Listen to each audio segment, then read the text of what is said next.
Hi, I'm Dr. Marcus. And I'm Charlie, and this is the Mood Booster Podcast. In this podcast, we share evidence-based tools, tips, and advice to help boost your mood, improve your well-being, and find joy in the everyday. We talk about life's highs, lows, and everything in between with real stories and reflections from our own journeys.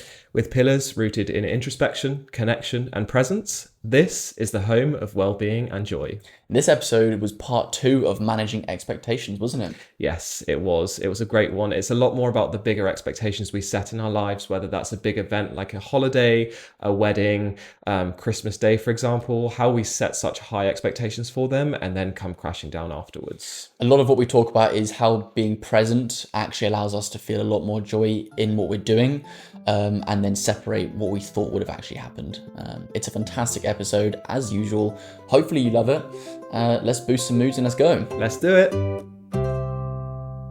Hello, everyone. Buongiorno. Welcome back to the Mood Booster Podcast. Welcome back. Oh, we've been off for a couple of weeks, haven't we? We have. Episode 20.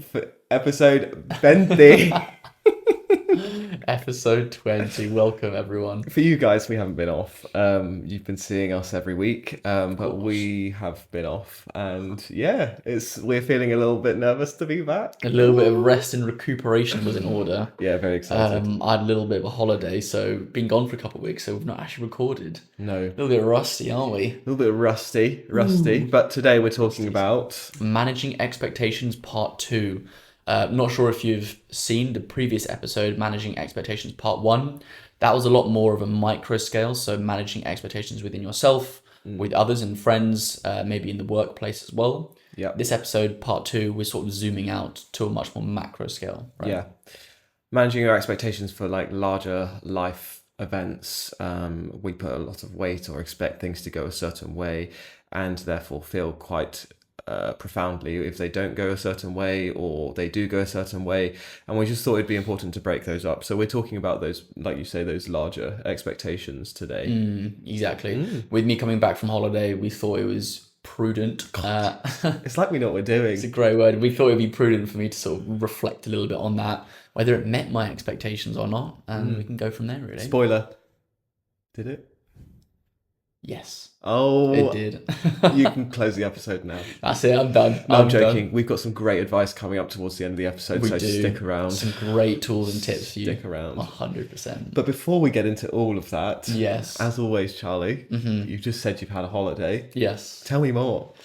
Oh, where do I start? So, very, very fortunately, I was super lucky to be there. I was in Croatia for 2 weeks with the family. Nice. I think my main takeaway is just how restful. Takeaway, Chinese takeaway. Oh, you had a Chinese takeaway while you were in Croatia? Yeah, it's a bit weird. Oh, is it good or? Some proper English food like a Chinese or an Indian. With like prawn pizza. Toast and those sorts of things. I don't eat fish, but you go ahead. You don't eat fish? We can talk about that, can't Here we? and there. Here and there I do. Sorry, I interrupted you. Your main takeaway was, other than the Chinese, it was very, very restful and relaxing. I think with everything that we're doing, life's been 100 miles an hour for so long now. So just to properly step away from it all, take a long time just to do nothing, how much I needed that sort of just rest and relaxation. It was lovely. Truly it was. We were sailing for the first week, so me and my brother Felix, we got a day skipper back last March. Nice one. South coast of England, and this is the proper first time. Can you explain what a day skipper is for the layperson? Yes, I apologize. So the day skipper is the certification that you get to be able to sail a yacht. Sail is a sailing yacht, one with sails. I would just say I'm the more relatable one in this context of holidays and things. Yeah, it's not normal. Charlie's very sort of lucky and has a very What? Just in my day skipper. Yes, not everyone does a day skipper. Don't worry, guys. I'm here. I've been sailing since a young kid, so for me it was a big thing to get. And we've done a sailing holiday here and there when we were younger, which I know saying it sounds a bit nuts, but this was the first time doing it with Felix as well. So we basically both got our licenses to sail a yacht, and we went out for the first week and basically chartered this yacht, and it was absolutely sublime. We were all in a tiny little cabin down in the actual yacht itself. But the sailing part was just unbelievable. Nice. The winds in Croatia are quite a lot compared to places like Greece, but you basically come out of a harbour, completely crystal water, and then you just engine off and just sail for like the next 7 hours each day to this like remote bay where there'd be one restaurant maybe, and all the boats from the group would just meet there. But the whole day was just fantastic sailing. I was saying to you, one of my favorite moments from the holiday, there was basically this bay, and to get to this bay, there was this thin channel that we had to go up, but the wind was coming straight down the channel. Now in sailing, you can't just sail straight into wind. You have to tack, which is basically where you go across the wind at a slight upwards angle. So to do that, this channel was quite thin. And so doing that, we had both of our sails out, engine off completely. And the channel itself, I'd say, was maybe 100 to 200 meters long or wide, sorry. So we were turning every 30 seconds, every 20 seconds. And of course, I had Felix and Jude, my two younger brothers, on the ropes, and they were winching hard. I was like, tacking now. We would turn the bow, and then they were pulling in the... Fuck off. He's just trying to... Yeah. What do you like? I'm not going to say it again. Basically, we were turning every 30 seconds. It was really like high intensity sailing, winching the ropes, going properly for it. And it was just fantastic. Very cool. Yes, that was the first week sailing, like that basically every day. Have you been to Croatia before? No. You've not? We had to take it off our interrailing list. It was the one country that got knocked off because we didn't have enough time. So I will go eventually. But one day. Yeah. The water there is just clearest water I've ever seen in my life. Nice. Genuinely. I bet. Yeah. Incredible. Yeah, I've said this. Maybe the Croats in the comments will come for me, but food's not as good as Greece. It's not. You said it. I'm not complaining. It was a beautiful holiday. Just stating facts here. Oh, yeah. You expected some good food and maybe you didn't get it. The local food was great. Okay. The local grilled food, it was sublime. What's the favourite thing you ate while you were there? Ooh, golly. One of their like home dishes is like homemade macaroni. They all do it. Oh, nice. So that in like a tomato sauce was just sublime. Okay. Pasta was such high quality. Very nice. I'd say. Yeah. Absolutely brilliant. Delicious. And then the second week we were just in a small apartment, basically just relaxing for the entire second week. We were on land. I think we had enough of the on the boat, sharing a toilet with your family, sharing a shower, and just really small sort of cabin quarters. That does get to you a bit after a week. So I think we all enjoyed the sort of being away from that and being on land, being a bit more restful as well. But overall, it's exactly what you'd think. Just 30 degrees every day. Clean sea, and just rest really. So feeling very recuperated right now. Rest and recuperation. Love that for you. Feeling good. Very nice. Dude, how was your couple of weeks? My couple of weeks. Well, I've turned 29 since we last were doing this. There we go, guys. Happy birthday for Marcus. HBD a couple of weeks ago. For Marquise. 10 days ago now, or whenever it was. Margaret, happy birthday. Yeah, so that was lovely. Had a birthday, went for a nice run with a couple of friends, Lucy and Theo, and then went for a drink and watched the England match with Nor, Molly and Ross, other friends. So had a nice birthday. Yeah, then went to the New Forest. Jay and Lucy, other friends, went to visit them in their new house. They're the ones we mentioned last week who have just bought their new house, which is very exciting. So Hamley House on Instagram if you want to follow along with their updates. Well done. It's a really cool space, lovely house, beautiful, horses outside. Just, it's a massive doer-upper. It's a big project, a massive project. But yeah, they'll do it beautifully, and really excited to see where they get with it. So that was really nice. And then I went to near Ross on Wye, the Wye Valley, Simmons Yacht. Actually, I saw the house that Sex Education is filmed in. That is Simmons Yacht. Yes. Very cool. So the big house in the valley.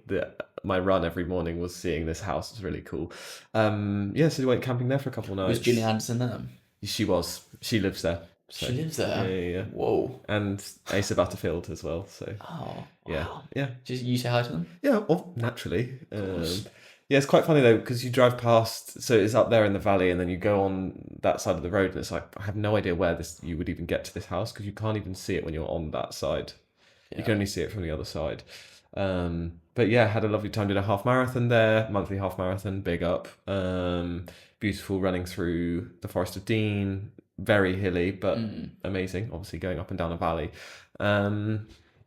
Just had it was quite a sort of uneventful couple of weeks in terms of work and those sorts of things. But yeah, just did a nice couple of things here and there, and yeah, it's gone really quickly. We're already back here. Yeah. How did you find the like break from the routine that we've been setting for so long? It was challenging because I have very much enjoyed like the productivity and doing everything, and feeling fulfilled in a passion and whatnot. So when you're when one is, then that goes from 100 to like not completely zero, because I was still editing, but as we know, editing's sort of the byproduct of everything we're doing. It's not what we're doing it for. But let's say 100 to like 10% out of in nowhere, it was just kind of a bit like a shock to the system. I wasn't like, as you were, I wasn't like on a holiday being distracted, having a lovely time. I was kind of here sort of, okay.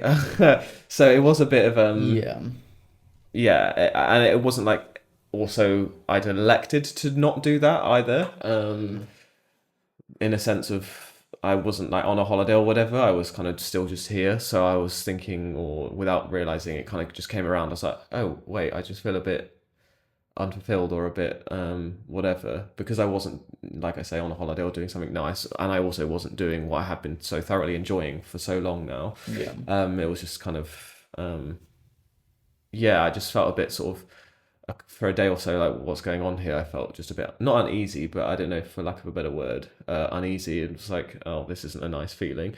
But then I kind of just like settled into it. Was finding other ways of enjoying myself. Like I say, camping was lovely, those sorts of things for a couple of days here and there. Of course.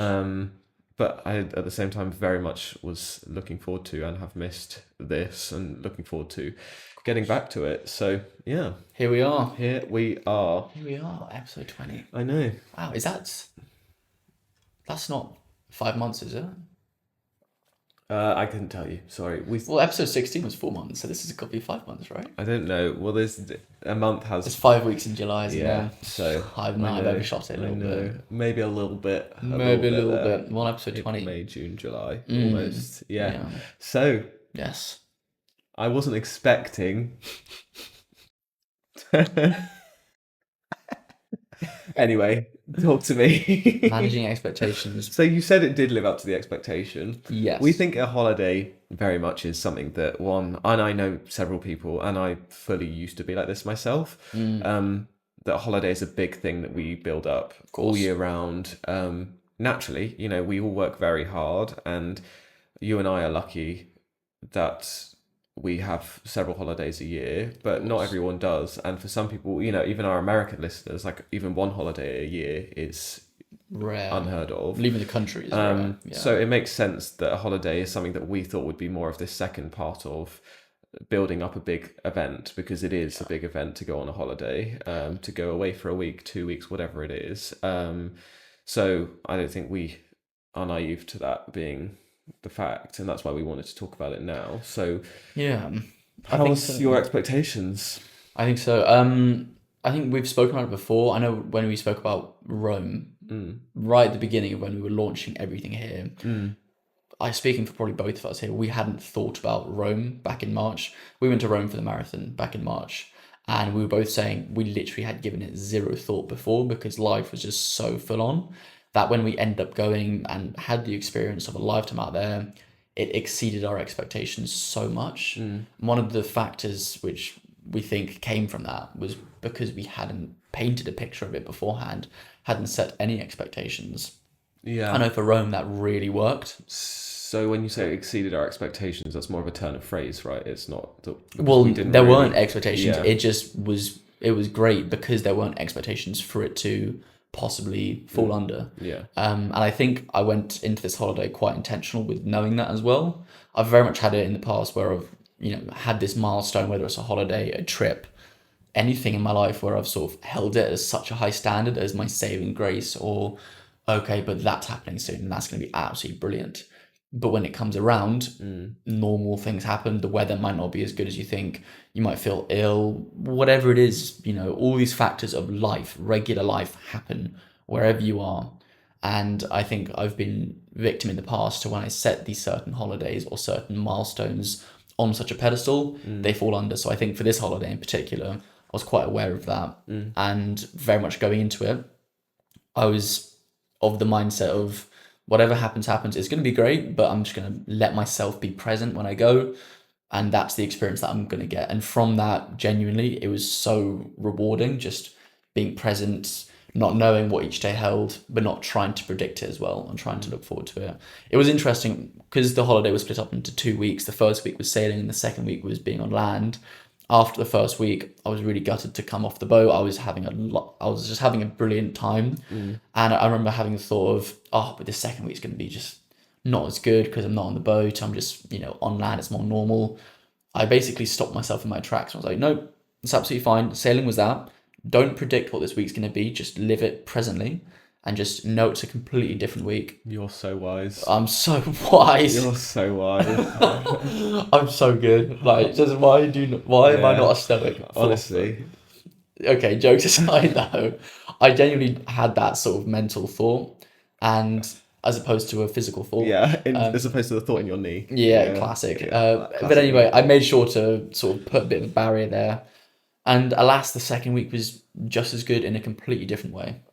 So I think from that, basically what I'm trying to say is... You managed your expectations. I was quite intentional with it. I was quite intentional with how I managed it all, really.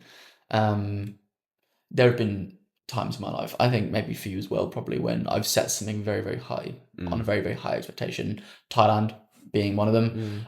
If you weren't aware, I'm not sure if you were aware either, I was in Thailand briefly after university. Okay. Yeah. Tell me more. I was working out there briefly as a marine scientist after my degree. It was something that... Say that again. Your degree in oceanography? No, ocean science and marine conservation. Right. Okay. Almost though. Thank you for clarifying. Regardless, I built this job up for about a year, I think it was, all through third year in university. I was talking to the guy out there, built this job up for the longest time, was thinking this is going to be great. This is exactly what I want to do. Everything of that, just building it up so much so that when it came around, it felt so spiritually right. It felt so aligned, all these sorts of things. However, I go out there, about 3 or 4 months later, it starts to feel not quite right. Things aren't going to plan, life is happening. And I was very, very confused because of this thing which I'd put on this pedestal for so long. Now it was something that wasn't quite meeting my expectations. I felt quite lost with it. I felt quite led astray or let down or disappointed in whatever factor. And whilst the reality of it was very normal, it was, I think, the expectations that I'd set for it for so long and where I put it on a mental pedestal, it meant that it just didn't line up to those, quite frankly, unrealistic and maybe even impossible expectations. Yeah. So it's, for me, what I've learned is, having to mentally set it or definitely almost not set them at all. I fully share that. I think my experience I've been someone my whole life that's always sort of looked to a future thing to sort of not get me through, because that implies that I struggle on a daily, but it's like you've got that holiday coming up in a few months, or Christmas is around the corner, like only 3 months and then you can start getting into the Christmas spirit, or your birthday's in July, so in April it's like, only a couple months away and then you can have a party or whatever you want to do. I've always been that way historically. And these are all sorts of bigger events that sort of allow you to give you not an anchor, the opposite, like a goal, a post in the future to sort of, get you towards. I always have just learned over the years, actually, as you're saying, whenever it came to those things, I always just was always just left feeling deflated afterwards, or... Like I would always hate New Year's because it was the end. It signified like the end of what was built up to be a really exciting time. I always use Christmas as an example of Christmas was a really sort of pivotal lesson for me as in a formative way as a younger person, because we always used to get so excited for Christmas, and still do, but it would always be, this is amazing, this is so cool, and then it would come to Christmas and it would kind of just be like a formality of, okay, well, it's Christmas Day now, so let's do the thing, let's open the presents, let's have the breakfast, let's have the lunch, and before you knew it was all over and done with, because you're so busy getting through, this is what we're supposed to be doing because this is Christmas Day. And as the years went on, I'd always just be like, that was just a bit underwhelming. The lead up is better to Christmas. Well, this is exactly what I was about to say. All the while, you're looking forward to that day on the 25th of December. You're not well, I wasn't realising that all of the festivities or going out for mulled wine or, I don't know, Christmas walks or whatever it is, those things that you do, or gift exchange with your friends, they are those things that when you're in, let's say September, looking forward to Christmas, that actually you're looking forward to or whatever. So it came back to more of I've spent so long throughout the month looking forward to this one day, because as a child you do, right? It's an advent calendar. You're literally counting down the days to Christmas.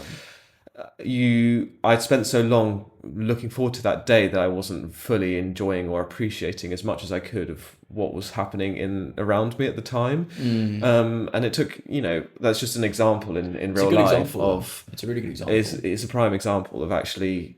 I'm looking forward to this one day that everything that's happening in this moment is just being not ignored or neglected, but not appreciated as much as it could be. But is the reason that, because we hold this day, for instance, in such high regard, and we go through these festivities in the month leading up to that day, is us not being present or looking forward to that day actually what allows some of the sort of mindless joy to be had on these other days, like the mulled wine or the walks? It builds up the whole month to sort of be this roller coaster. Sure, there might be that complete drop off afterwards because of how high we hold the day itself in regard.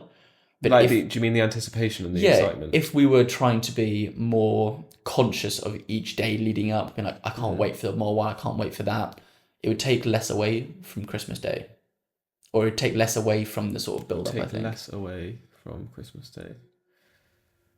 Do you know what I'm trying to say, or not at all? I'm not sure I fully follow. So you're saying that we're not being as present in the lead up as possible? Yeah. Correct? Yeah. I'm saying, though, if we were more present and appreciative in each day leading up to it, that would that take away less from the actual event of Christmas? Potentially, but then is there anything wrong with that? Because I feel like Christmas is always, the day itself is always underwhelming because of so much of putting on a pedestal. Yeah. Then you get to it and you just go through the formalities of, like I say, every family's got their rituals and their things that they do on Christmas. So you just do it, or you're hosting people or whatever it is.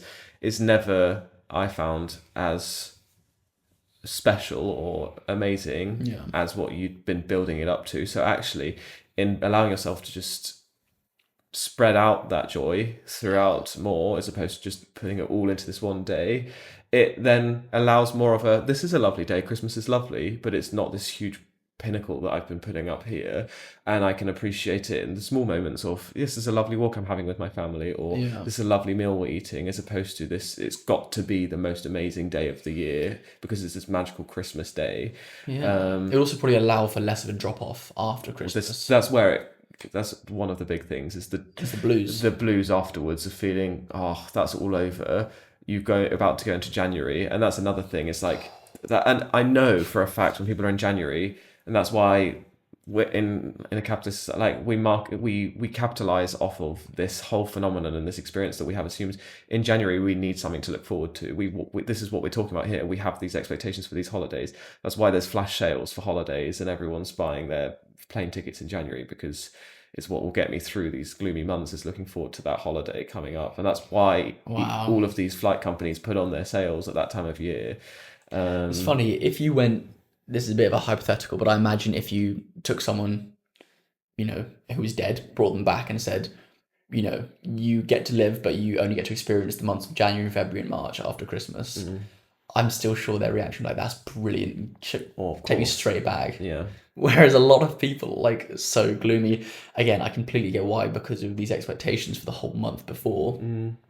But it is funny to even think that we as humans, when time is so precious, we still take it for granted and actually want to get out of the regular lives that we have in these months because of how we conduct ourselves in the previous months. Yeah. Well, it comes back to the presence and the gratitude, isn't it? Of we just got to make the most of each day and that time that we have. But I think coming back to managing expectations, I use Christmas as a very key example, because for most people in the Western world, we celebrate Christmas, and a lot of people put it up as this expectation of it being a great thing. Yeah. But likewise, holidays, big birthdays, which is why I think also in recent years, I know in our birthdays episode, I said it's good to celebrate, but celebrate with some sort of level there of it'll be lovely and I'm going to celebrate, but I'm not expecting it to be this groundbreaking, life-changing event, because it doesn't need to be. It won't be, and it's not being pessimistic in saying it won't be, but it's a birthday and it's lovely, but it's not going to change my life, and life will continue. Life will continue after that. And that's the thing, and which we'll get onto when we come to theory. There's like a baseline that we very quickly return to after all of these events, and it's acknowledging that baseline is very much a very quick return to there. So whenever we have these events of a birthday or even a wedding, for example, is a huge one that people crash after. We come back to that baseline, and then our daily lives, 365, they continue. We can't live on that high. So I think, it's not about being pessimistic or saying, life's low and depressing. It's more about balancing out those huge expectations with we can also be present here and know that they'll be lovely and appreciate those, but not use them as my lifeline to be like, this is what's getting me through. I think you also feel a lot more free when you don't use them as your lifeline to get through. And I don't do this now. I mean, I try to, but I think the thing that would be good to strive for is, trying to create a life where a holiday isn't necessary or holiday isn't, a thing. It's difficult with a lot of it's not realistic in a lot of people's sort of circumstances, but creating a life for yourself where you don't need a holiday, where you don't feel like you need to get out at all because you're so excited just to be in your life every day. To me, that would be the goal. I don't know how. We were speaking to we did street interviews yesterday for this episode. And, we were speaking to two chaps, and when I was speaking to one of them, he was saying about they're from America, and they both own their separate businesses, and he was just saying this is our first holiday in the longest time, just because he was like, we're from America, so we don't really have holidays, but he was like, also we just have the best time doing what we're doing. And don't get me wrong, it's amazing to be here in Europe. He said Europe, in England.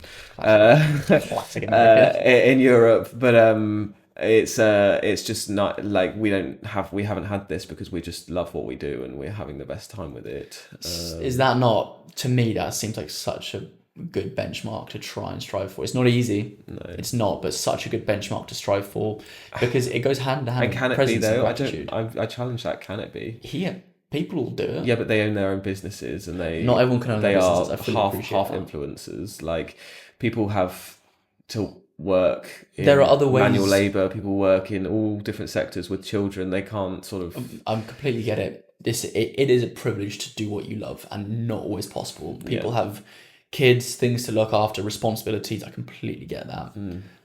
But owning your own business or being an influencer, I don't believe is the only way in this current life to find genuine joy and gratitude every single day for what you do and not needing a holiday. No, true. I don't believe that. Again, it comes back to a lot about presence and gratitude. Yeah. It's difficult if you're not doing something that you enjoy to try and practice this, but so much of, managing an expectation or not having this huge crash after this big life event, a birthday, a wedding, whatever it is being present. Maybe you can be present in knowing that it'll end soon, but also just being present through the waves of life. Life is not always high. It's just fact. It's lows, it's highs, it's everything in between. It's what we're talking about. And just being present for that ride and that journey can allow you to just be in that moment as well. And something that I've been trying to do more consciously as well is being appreciative of the lows, because it means that high, which I get to experience, that birthday, that holiday, gets to feel so much more rich as well. So when I'm in the low, whilst a lot of me is like, how do I get out? How do I stop feeling low as well? A small fraction of me is trying to say, this is good, I'm feeling this. It's good, this is normal, this is like healthy for me to feel this low, because it means when I do feel that high, a week, a month's time, whenever it might be, I can feel the high properly. I can feel the sun on my skin. I can feel the ocean when I dive into it. I can really appreciate how clear this water is. Anything like that simple, that can only come because I've been able to appreciate the lows when they come as well. Yeah. No, I agree. I think, it's important to appreciate all of those things, and to be able to have the spectrum, as we always say. Yeah. And in doing so, then potentially we don't hold these bigger things to such the high regard that they might not end up being. Yeah. Because often, and again, it sounds like I'm being pessimistic, but it's more just sort of from my experience in my life, every single time, it's always been, this is lovely, but whenever I've put something so high, I'm then also in the day thinking, oh, what's going on? I was really looking forward to this. And actually, had I just removed some of those high expectations, or really high expectations, or allowed space for deviation in those expectations or the reality from that, I would have been able to give grace to whatever's happening in that moment and not been bugging out like, oh, I was expecting this to be really exciting. I was expecting this to be super happy or super elate, to be really elated in this moment. And now I just feel, I feel happy, but not the best I've ever felt in my life. Yeah. Because, it actually takes away from the experience that you're going through. That experience would have happened exactly as it happened in any format, in any way. It's our own perceptions of how it should have happened, how we're experiencing that perception as well. That can completely change our reality, because not to get all wise and high and mighty, but our perception is our reality. Yeah. How we perceive something happening is what we go through. Yeah. So for instance, Rome, let's say, when we went to run the marathon, that event on paper happened. Yeah. How we perceive the event before, how we expect it to go, our perception of the expectations versus reality, that's all our own personal perceptions. That's then our reality. Yeah. So your reality to Rome might have been different to mine, even though we went through the same experience. Yeah. And a large part of that is how do you hold it in regard. Yeah, definitely. For sure. Wow. I know. It's good. Should we? What does the theory say? Dr. Marcus? Dr. Marcus? Dr. Marcus, what does the theory say? Dr. Marcus can tell you what the theory says. And we've been speaking on it kind of loosely anyway. I think it's... we have been. It's aligns with everything we're already saying, importantly. But we speak about the anticipation effect today. So as human beings, the anticipation effect basically says us as human beings, we seek anticipation. We're wired to anticipate things and look forward to things. So in that, we get reward from that excitement and that anticipation, and our brains want to feel those sorts of excitements, that activation in our brain of this is a really exciting thing. So one of the most powerful ways that we get that excitement, like I say, is through anticipation, the pre-experiencing something and imagining what it would be like. That's a really rewarding thing that actually releases dopamine in our brain when we sit with and imagine what something's going to be like in the future. It actually gives us that dopamine release to have that anticipation. Wow. So it's like mentally living out that future and that joy, and having that excitement is a dopamine hit for us. So we want to feel those sorts of things through anticipation. Yeah. It makes us feel good before the event has happened, but it leads to a problem whereby we can become attached to an imagined version of something in the future, and we hold on to that imagined version from this anticipation. So when we use it as an emotional crunch, for example, of, okay, I've been really looking forward to this, it's been really joyful to be excited about this, we're attached to that version, we're emotionally attached to that version because we've had all of this joy about it, and then when it comes to it, it doesn't match that fantasy. We might feel let down, we might feel like I said, that flat feeling of why doesn't it feel like how I've been building it up and how I've been anticipating it for so long. That in essence is the anticipation effect. So building something up, having all of this dopamine from being excited about it, having this fantasy about what it will look like, and then getting to it and the reality of it not matching that fantasy and that anticipation that we've been so attached to. Interesting. So beforehand, whilst you're getting probably more dopamine than you would have if you was being present, from imagining it, the come downs almost is much, much higher as well. It's like a almost natural drug, isn't it? Yeah, you're giving yourself this dopamine. Yeah, it's like an imagination drug. Yeah, and in line with that, the anticipation effect, we also have affective forecasting. Okay. So the theory poses within the anticipation effect, we have affective forecasting. So when we're putting this thing on a pedestal and fantasizing it, we also forecasts our emotions. So our affect is our emotions.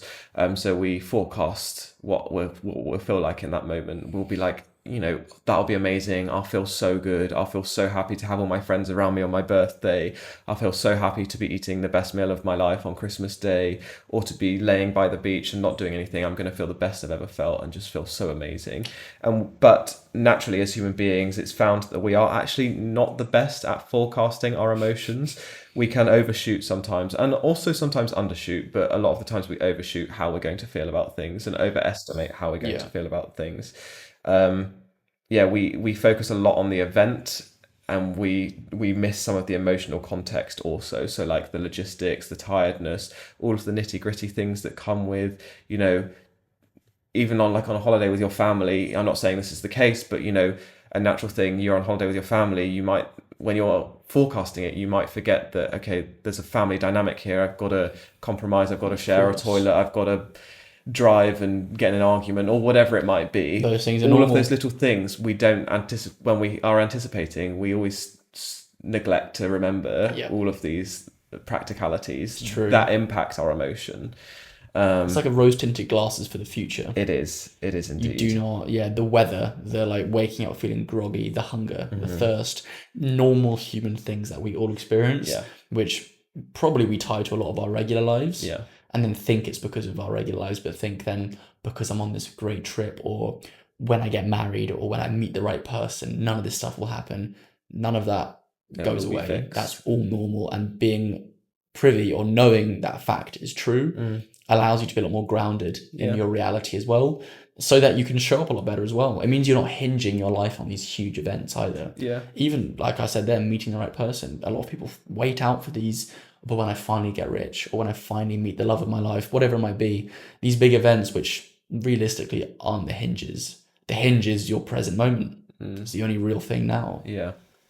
Interesting. No, it's very, very exactly what you're saying. And I've written here, so when the reality hits and it feels slightly off to what you'd been anticipating and the emotions you thought you would feel, we often blame the event or ourselves and be like, either, that event was not what I thought it was going to be. That's next year, I'll make it better. Yeah. Or we blame ourselves and be like, why can't I be happy in this moment? Why can't I fully enjoy it? Actually, why don't we think about maybe our inflated expectation and maybe that it was never going to be that amazing. So we shouldn't blame ourselves. Of course not. We shouldn't blame not feeling happy in the moment. We shouldn't blame the event. It might just be a faulty forecast. Yeah. I think that's so true. I mean, we always say one of the main things is just speak to yourself kindly, is don't blame yourself. Forecasting is easy to do. I do it all the time, to be honest with you. It's such an easy thing because it's what we inherently want to do for the dopamine. Yeah. It feels good. It's just a natural thing to do. So if you do forecast and it doesn't end up happening in that way, don't be like, why did I expect that? This is all my fault that I'm, that now I'm crashing. It's fine. It happens. Yeah. Just try and practice some presence. Yeah, for sure. And within effective forecasting, we have a couple of specific ways that us as human beings have faults in our forecasting. Yes. Firstly is an intensity bias. We anticipate our emotions will be a lot more intense in the future than what they ever usually are when we get to it. I'll feel amazing on Christmas Day. It's going to be so exciting. It's going to be incredible. I'm going to love it so much. So good. And actually, when you get to it, there's nothing wrong with it. But you feel normal and you feel happy, but you don't feel this elation that you anticipated you'd feel. So again, there's that mismatch. And like we were speaking about last week, the cognitive dissonance there of, I thought it was going to be this and my brain is feeling actually this other thing, and now I'm just disappointed because you set it up so much. So you kind of set yourself up to fail because you expected to feel so intensely about it, and it's just it can just be just happy, and that's not just anything, but compared to the most amazing thing in the world, it feels like just happy. And the other thing is duration neglect. Now this is a big one. Duration neglect. So basically duration neglect is us neglecting as human beings the idea or the notion that this high that we have from this event very quickly it is a high. It can be a high. It can make us happy. Yeah. But it doesn't last for as long as we think it will, and we come back to baseline a lot quicker than we think we will. Yeah. And therefore, when I've got married 2 days later, I'm a bit like, oh, I'm back to normal life. We anticipated potentially that we'd feel amazing forever or for so long, when actually our brains come back to our brains are always trying to find an equilibrium, and to find our baseline is a survival thing. We have to have an equilibrium to survive. We can't live on a high. A typical person can't live on a high up here. We have to have a baseline. So when our brain brings us but from the high to our baseline, a day or two later, we're like, oh, I should have felt amazing for so long. I've just got married. This is supposed to be the most amazing thing in the world. And we then, again, having expected that, we judge ourselves because we didn't anticipate to come back down to normal so quickly. We probably don't. So it's duration neglect as well. In my mind, even now, thinking when I've set expectations for anything, you don't think about when it'll end. You just think about this feeling would be indefinite. Like, for instance, let's say Christmas, for the example that you've used, or I don't know, a really good meal. You don't think about the feelings after the meal or after Christmas. You just think about, I'm going to be up here. You don't predict or expect the feeling to sort of slowly, fizz away. You just expect the feeling to be there. Yeah. Like, it's never been a conscious thought of me to be like, oh, I can't wait for the holiday. This feeling will probably last for about 2 weeks, and then I'll probably feel a little bit down. You just expect the holiday to be good, but that after bit isn't even thought about or processed. So that's interesting. That's a very good point. You don't think about the afterwards. And you're so busy thinking about what is going to be amazing. Yeah. Okay, well, the next day or 2 days after, you're going to process that what as well. What we expecting for that, because I'm sure it'll be a come down. But yes, I think that's just a really, and I know that's what the theory says, and I can fully see that. We expect this wedding, for example, or this holiday to make us feel amazing and revitalized and a new person. Yeah. And actually, there's a phrase for this coming back down to baseline. It's called hedonic adaptation. Yeah. It's where, like I say, our brains are quick to come back down to a baseline because it's what it needs to do for survival. It needs to be we need to be in a normal emotional state to be able to function adequately and just to survive. Yeah. So that hedonic adaptation, which is coming from the high to the baseline, or even if you're on a low back to the baseline, that hedonic adaptation happens a lot quicker than we think. Yeah. So that's our brain doing what it's supposed to do, but then mentally we're like, oh, well, I was supposed to feel the best I've ever felt forevermore, and actually we can't live on that high. Of course. So we expect that. This is what it comes down to. We expect that through this anticipation, and because we love this anticipation, it makes us feel really good. We then have that affective forecasting where we think, I'm going to feel amazing for so long.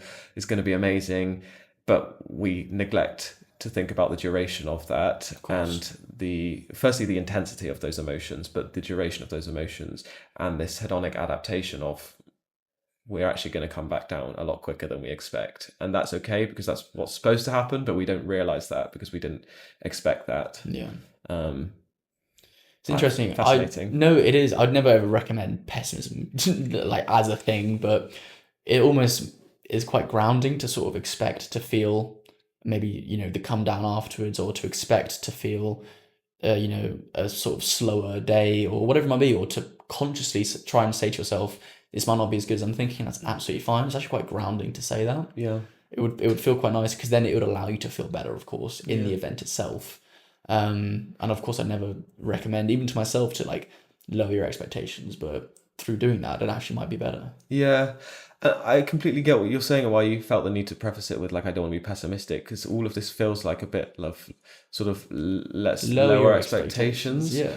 But I don't think that's necessarily a bad thing. I don't think it is. And it's not necessarily lowering them. It's just maybe giving more grace to a range of expectations.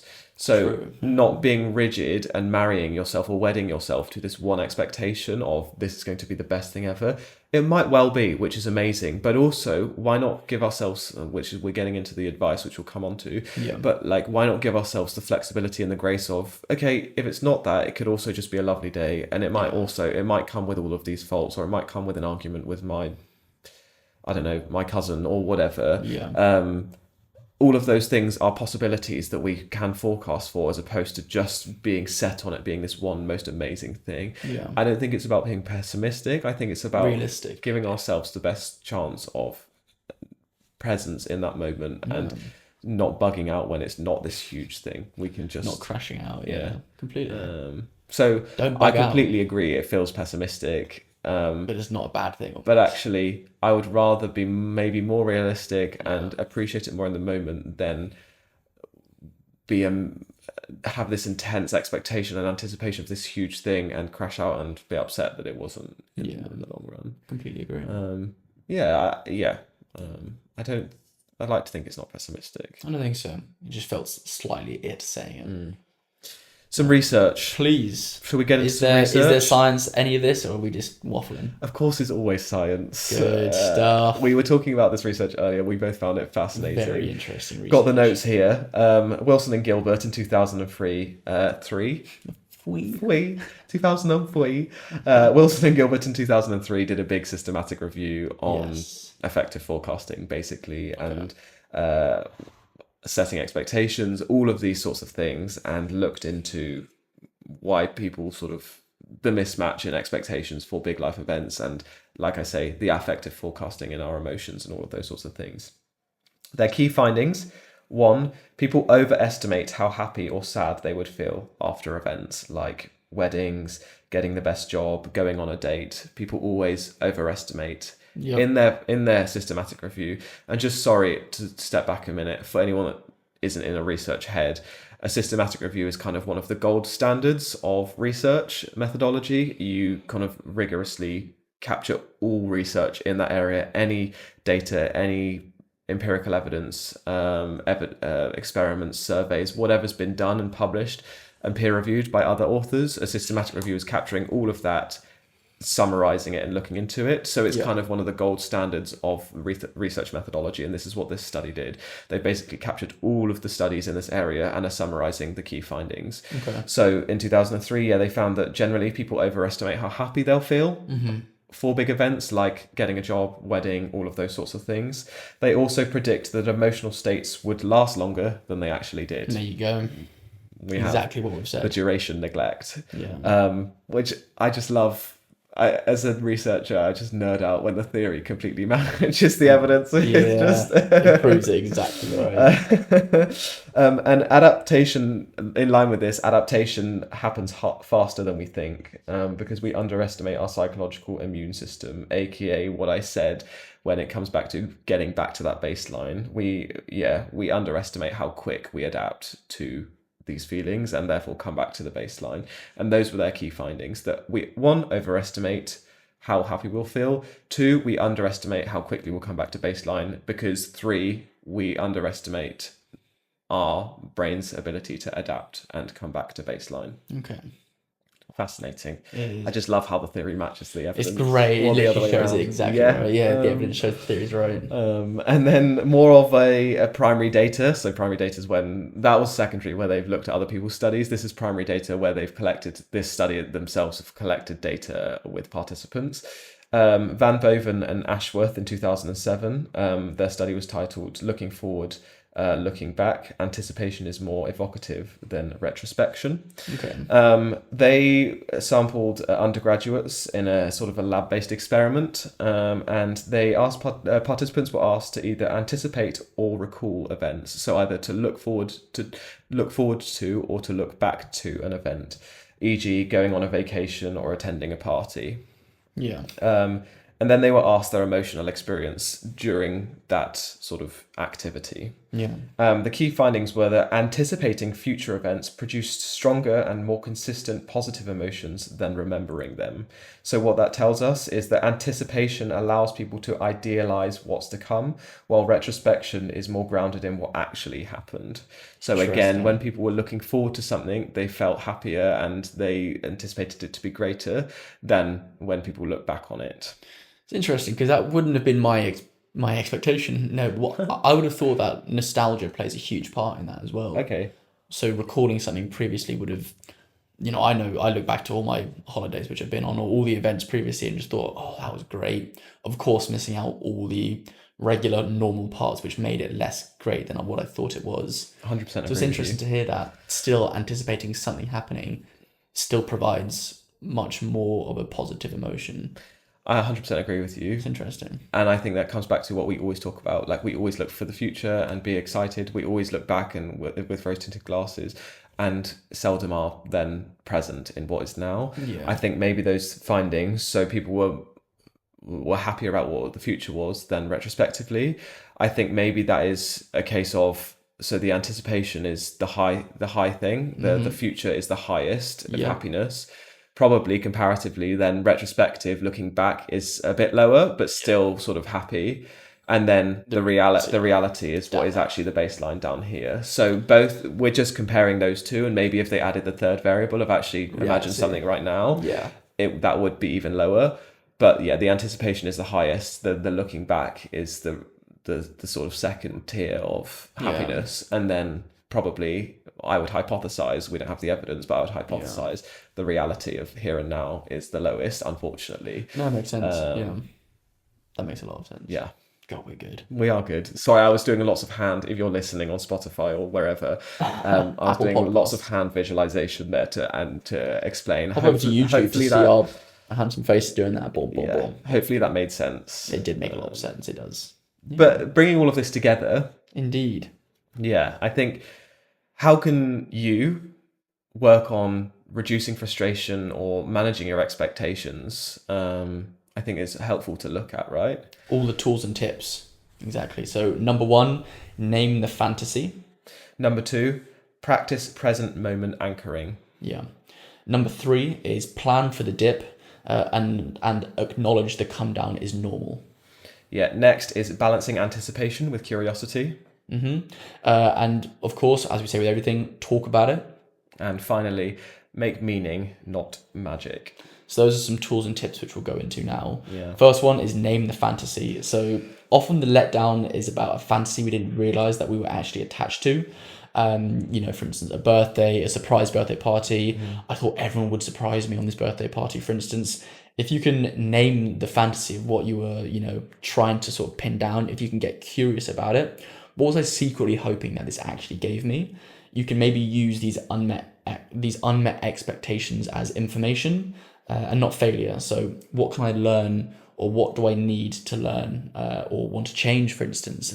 This sort of information that you can gather from what you were thinking that you wanted to feel can give you some information that you can actually use. Yeah, and I think being introspective like that and sort of going into that a bit more is quite a big task, but actually saying, okay, well, what is this? There's nothing wrong with celebrating something like a wedding. Of course, it's a brilliant, a most amazing day, or whatever. I literally just said that in my verbiage, the most amazing day.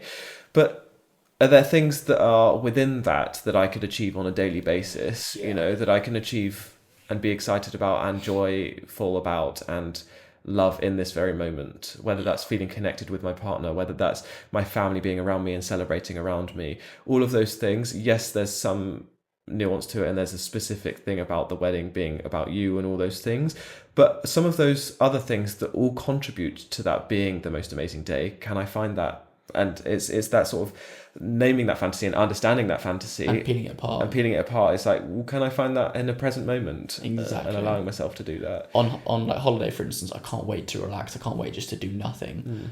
And if you were doing something or you didn't feel as relaxed as maybe you thought, what's that telling you? Are you too full on? Are you burning out? If that's the case, then look at that and then change your reality if you can. Yeah.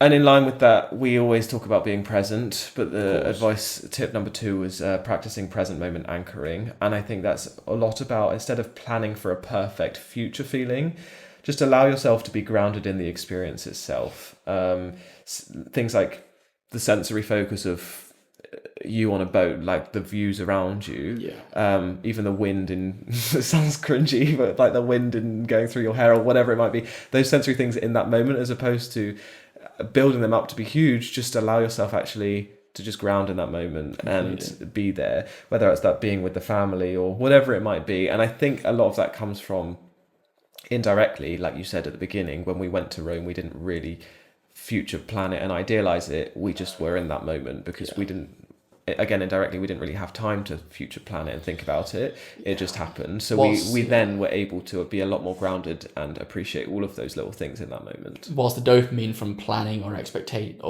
expecting something would probably feel a lot better before, the joy and the presence that you feel from just, as you're saying, allowing yourself to feel the sun on your skin or just let the wind in your hair, that's a lot more real and it feels a lot deeper as well. So completely agree. Yeah. The third one is plan for the dip and acknowledge the come down is normal. So this is basically preemptively planning for a normal come down. This is normal. Even if you have no expectations, a come down after any sort of thing is normal, whether it's a wedding, a honeymoon, a holiday. As we say with everything, be kind to yourself. Maybe, plan the morning after you come back from a holiday, for instance, have a slow morning, go to your favorite coffee shop, journal a bit, go for a nice morning walk, plan that so that you're not instantly back to it. And then this hits you in a place that you're not comfortable to be hit by this sort of come down. For sure. Yeah. Twofold, right? It's firstly acknowledging that come down is something that's normal. Of course. And knowing and expecting that, managing expectations, but then also planning for that, like you say, and it's not giving yourself a little something that will keep you... The snail in your ear is telling you to get a sweet treat. Yeah, get a sweet treat. Why not? Go on a little walk. Allow yourself that moment. Exactly. And that's the thing. When you know it's coming, or you can see, or you then, as we always say, we don't judge ourselves for feeling bad because we know that it's normal to have this sort of back to baseline, come down, if we want to say that. We then can just be present in that feeling and not sort of spiral and feel really bad about it and say, oh God, my life's so bad. If I can't, the second I come back from a holiday, I feel really bad and I don't, whatever. It's normal. You don't have to catastrophize it like that. It's okay to feel this. Everyone feels it. It's our brain's normal adaptive response to come back down to baseline. Exactly. Just plan for it. Yeah. I think a big one for me is, and I was speaking about earlier, is the balancing anticipation with curiosity. This is huge. Which is a lot about be curious, not controlling. So, like I said, it can be this most amazing thing, but what if it's down here a little bit? So I'm using my hands a lot, so you can't necessarily see what I'm doing, but it can be the most amazing thing in the world, but what if it's just under that? Or what if it's just good? And I say just, but I use that as a comparative to the most amazing thing in the world. Can we not control it and want it to be this most amazing thing? Because in trying to control it so rigidly, we're just having the opposite effect. Let's allow room for it to be lovely, but not the most amazing thing in the world. Let's allow room for an argument to happen, because then when that argument happens, and we've expected that it might not, but if it does, we then don't spiral and be like, this was supposed to be amazing and now I'm in an argument You've ruined and it's so bad, this is going to be always the best thing ever. Actually, that seldom is, and it's not, and that's what we're here to say and what we're trying to discuss. Yeah. If we allow room to just know that we're humans and there's frictions and there's compromise and it's annoying you told me to not drive this certain way or go this direction and I know how I'm driving, whatever, all of those little things that just happen to us as human beings. We know and just stay curious that it could be amazing, but it could also be just under amazing, and that's also brilliant. We allow ourselves less room for that grace, and as such less frustration and rigidity and upset if it doesn't be this huge and most amazing thing in the world. We spoke a lot about this in when things don't go to plan. I think episode 15, I think it was, 17. Regardless, allow space for that change, because you never know, that change might actually even be better. Yeah, 100%. That's a huge other thing as well. Which is something I used to be so bad at. It's like, it's got to go this one way. And that's not even just about expectations, about career, everything. It's got to be this one way. And if it's not, then it's not what I planned for. There's so much growth and enjoyment and pleasure and all of the good things that can come from things not going to plan. Exactly. The next one is to talk about it. Now, we always say this, speak to people about it. Even if you're not ready to journal about it, just speak about it in some form. Whatever you're feeling, the come down, the expectations, sharing these feelings of disappointment that you might be feeling, or the sort of mehness, can actually be quite relief. It can actually sort of, more people feel it than you'd sort of imagine. So sharing it and talking about it, it's quite nice. It's quite therapeutic. It's just normal. So as with everything, be kind to yourself and share it. Yeah, we always say, like you said, and I we will continue saying it because it's so important, and it's at the heart of what we're doing here is speaking about all of the above. And I think I said in our first ever episode, when you speak about something, it's an active process that your brain is doing, is adding language to something that's going on in your brain. Therefore, you're adding meaning to it because you have to convey that language to someone else for them to understand it. And in doing that, you're then having to understand your own brain and what's going on in your brain. So just all of that above is making meaning of what's going on in your brain, and reduces confusion, reduces frustration. Is just so beneficial, and we won't stop talking about talking. Exactly. Always talk about talking. And finally, make meaning, not magic. So this is about, instead of hoping for a magical moment, look for small sparks of meaning. So instead of being like, again, this was supposed to be the most magical thing. Okay, maybe it wasn't the most magical thing, but what's one small moment from it that was wonderful, or that was enriching, or that was a moment of connection between me and someone else, or that whatever it was. There's always meaning that can be had from every single interaction experience that we have in our lives. So yes, it might not be the most amazing thing in the world as we expected, but there will be meaning in some capacity, and being able to get something from that and take meaning and actively think about what that meaning is, we feel a bit fulfilled. We feel, that it wasn't, I'm not saying it is, but it wasn't a waste of time. It wasn't something that's let us down, because we've grown from it, we've learned from it. And whether that's a tangible thing to learn, or whether that's just a lovely moment of connection that is meaningful in its own right, it's still something that's wonderful. It's, again, those small little things that can build up. And it is those small little things that always do build up. It is. It's letting go of the grip that you might have on the overall event, and allowing yourself to experience the joy in those little things. If you focus on the little things, the big thing will take care of itself. Always does, in any capacity. Always does. I always say it. I always say it. Look after the little things, and then the big things will look after themselves. Yeah, indeed. Look after the little things. Indeed. God, we are good, aren't we? We are very good, yes. So those are some tools and tips that you can use to manage your own expectations. Yeah. Thank you for that. Thank you very much for that. That was a lovely conversation. Actually. Yeah, I hope you did. I'm glad we broke it into two. Yeah, we would be absolutely foolish Foolish. There's just such a big difference to me in terms of those daily wind-ups. I need to get this done today, compared to on a yearly basis. I'm really looking forward to this holiday. I'm really looking forward to my now 30th birthday, or whatever it might be. There's such a big difference in those expectations, and such a difference in the psychological and emotional impact that they have on us. Yeah. And these ones here, these bigger ones, can be a lot more profound, and a lot more sort of identity questioning, and feeling like, God, if I can't be happy after a holiday, am I ever going to be happy? And all of those sorts of things that really call into question your affective identity or your emotional identity. And I think it's important to break that down and challenge that, and say that we're not a bad person, and there's not something wrong with us for feeling flat after a holiday, or whatever it might be. These are normal experiences, and they come from maybe expectations that could be too high potentially. And it's not necessarily being pessimistic or expecting things to be bad, but it's just being agile and allowing space for other expectations as well as the best case scenario. Completely agree. Yeah. Anyway. Anywho.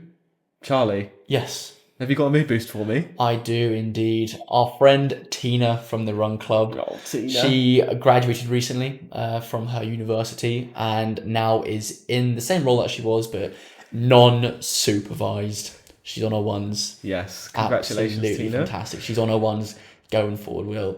Well done, Tina. Yes. Fantastic news. She's working in opticians. Yes. She's I'm so sorry, I forgot the term. An optician, I think, or something along. There's a new term, I can't remember it. But anyway, she's doing that unsupervised, looking after people's eyes, which is so cool. A lot of training. Smart person. Yeah, such a lovely person. So well boosted done. My mood, Tina. Well done. Well done, Tina. Well done. What about you, Marcus? Do you have a mood boost for us? What about me? One of our listeners, Bradley, messaged in with his mood boost. His daughter has learnt to swim without armbands. That's huge. I did that 2 years ago. I am yet to do that. Good luck. Yeah, it's difficult. I know, I've got a triathlon coming up at the end of August, so I need to,